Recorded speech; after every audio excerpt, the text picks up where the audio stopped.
Hello, this is Chris at RATWORX, and we've had several inquiries from customers who are interested in using their rifle from the port side. So for our southpaw customers, we're going to show you a whole conversion of the rifle to left-hand operation. It involves the bolt carrier, the ejection port and the ejection port buffer, and of course the operating rod handle, which will also be switched to the opposite side for our left-handed customers. If you will, keep a watch and we will show you how it goes. Alrighty, let's start with the rear end of the rifle, the bolt and the bolt carrier. These are handy dandy tools, and pull out the bolt carrier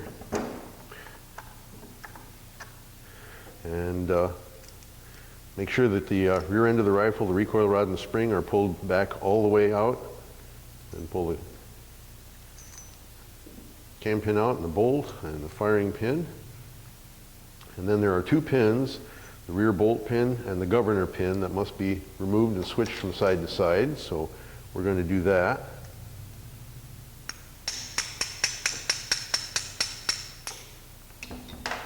There's one. Put that in place while we're here.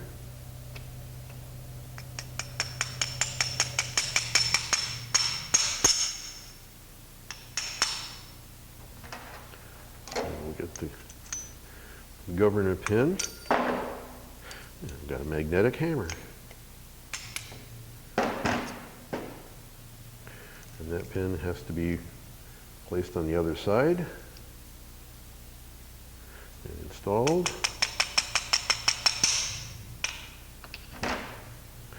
Okay. Firing pin is then installed. And please remember, when you install the firing pin, the flat on the back of the pin goes up.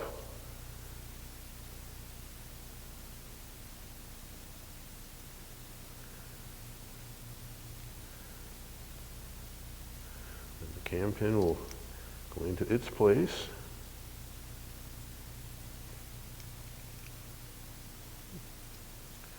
I think I put it in the wrong side. Now let's double check it here.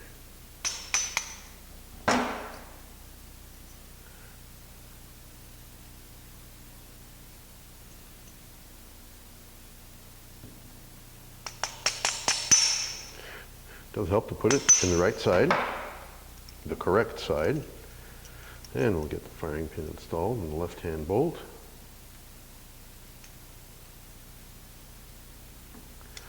The cam pin is installed. Again, remember, there's a flat on the cam pin. It goes right against the rear wall of the recess, and it sits just under flush. It takes care of the bolt carrier, and we'll take care of the ejection port buffer and the cover. And don't forget the liner in front of the buffer also has to be removed. Just move the open ends into the center and then pull them out and up and back. Go to the other side, we'll get the ejection port cover taken care of. You just pry up on the back side of the ejection port cover, and at the front you just push it backwards and it will slide right on out and off. It's a two-piece assembly. And the inside cover has to be put back. We'll do that right now. And you'll get a chance to see that when it's in place, keep an eye out. Those tabs that retain the ejection port cover have to be nearly flush. If they're not that close, they're not in place yet. So we'll set that in place. We'll put the cover in its place. We'll get the ejection port liner in its locale here. Then the buffer. Okay, and we'll go to the front end of the rifle.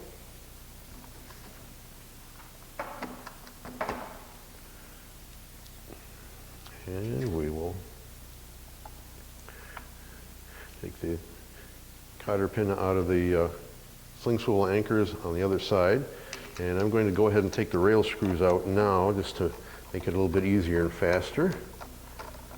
The rail has to be pulled off and switched also from side to side.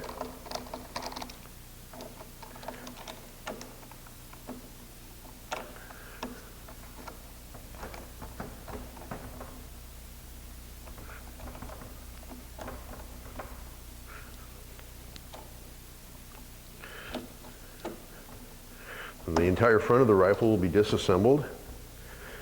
It'll be almost down to its component pieces, and you'll see that here in a moment.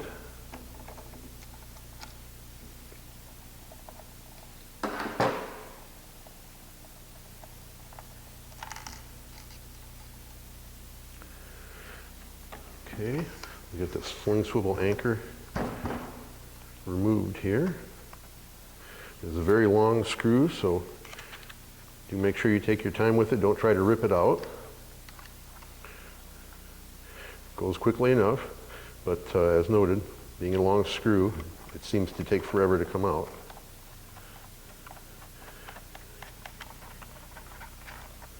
There we go. The screw comes out, the anchor will come out.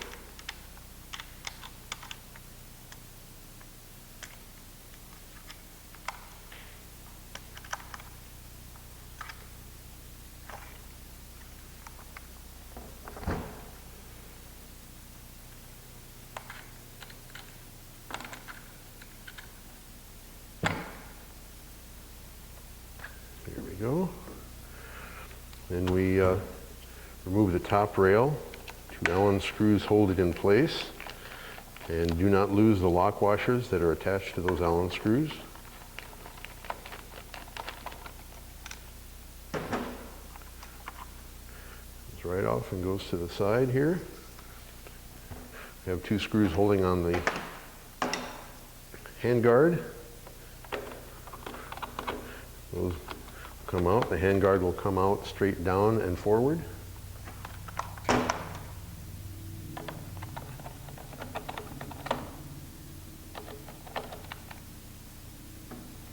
Down and forward, and there we go. And then the whole assembly here will slide forward. And then we'll open the stock.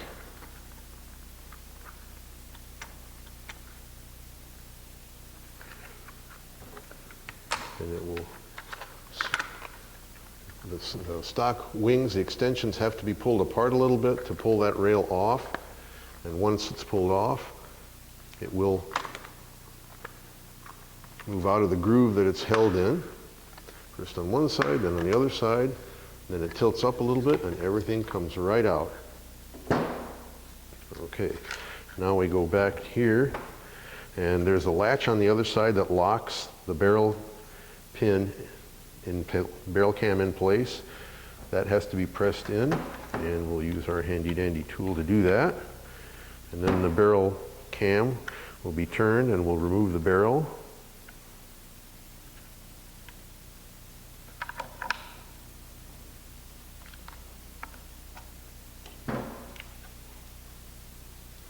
Okay. Barrel comes out straight forward. And there's a dust shield inside that has to be altered. As you can see in the spot there, it sits right around that big tube. It comes up and out. You can see what the piece looks like. We reverse it for left-hand operation and put it right back in its place.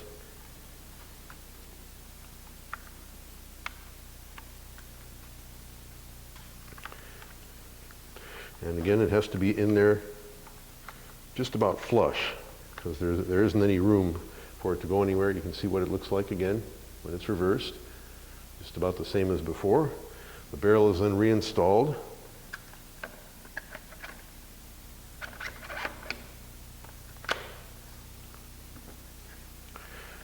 And then we can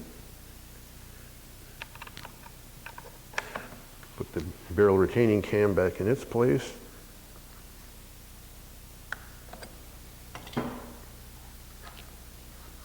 And then we work on the top.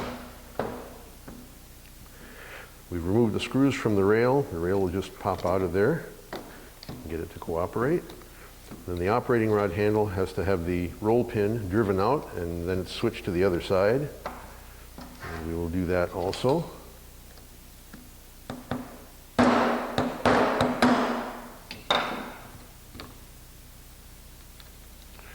There's the rod. Goes to the other side.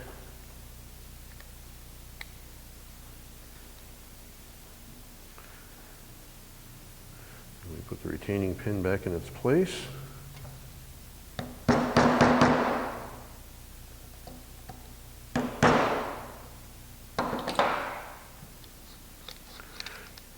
Okay. The rail can be put back in place on the other side. Note that there's a tab on one end of the rail.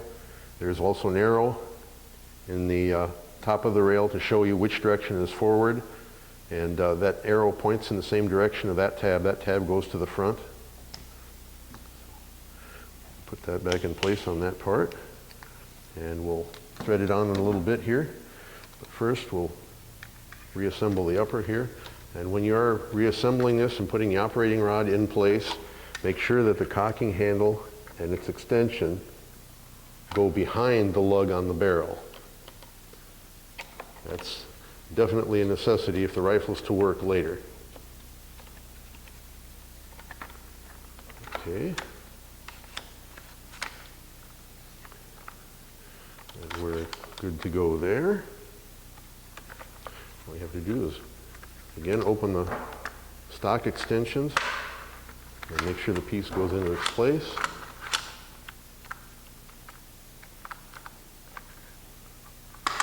And there we go. All right. Next, we put the sling swivel anchor on the opposite side. We're going to left-hand configuration, so that's a necessity. The screw goes in through the sling anchor to the other side.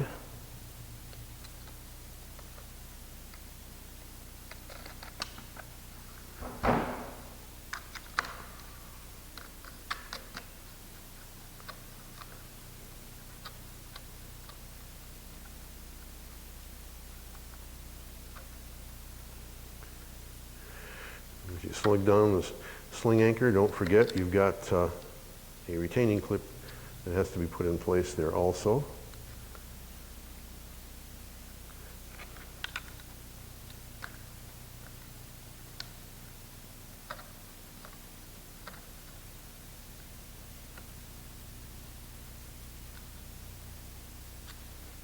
There we are. Clip will go back in there.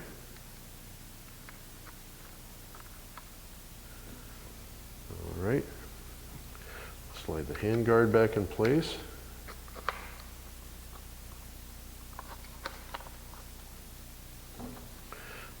Okay.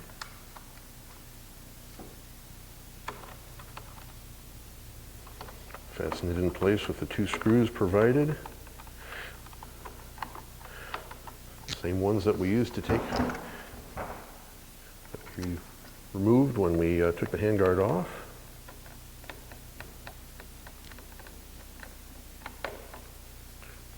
Okay.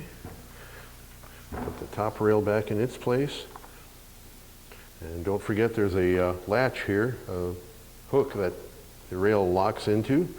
Goes in there forward and then straight down onto its position.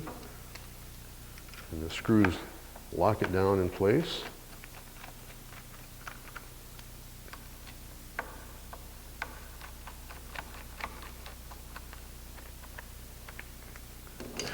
We go to the rear of the rifle and we move that butt plate out of the way again, insert our left-hand bolt.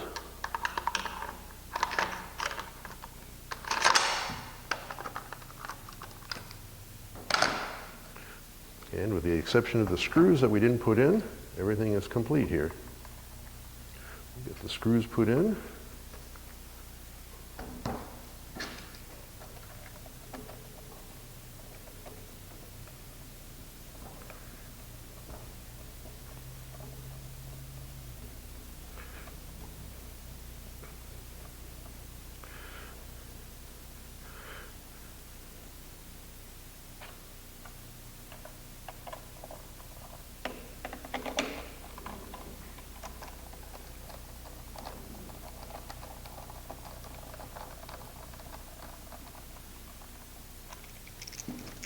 And here we have a left-hand converted Tavor rifle.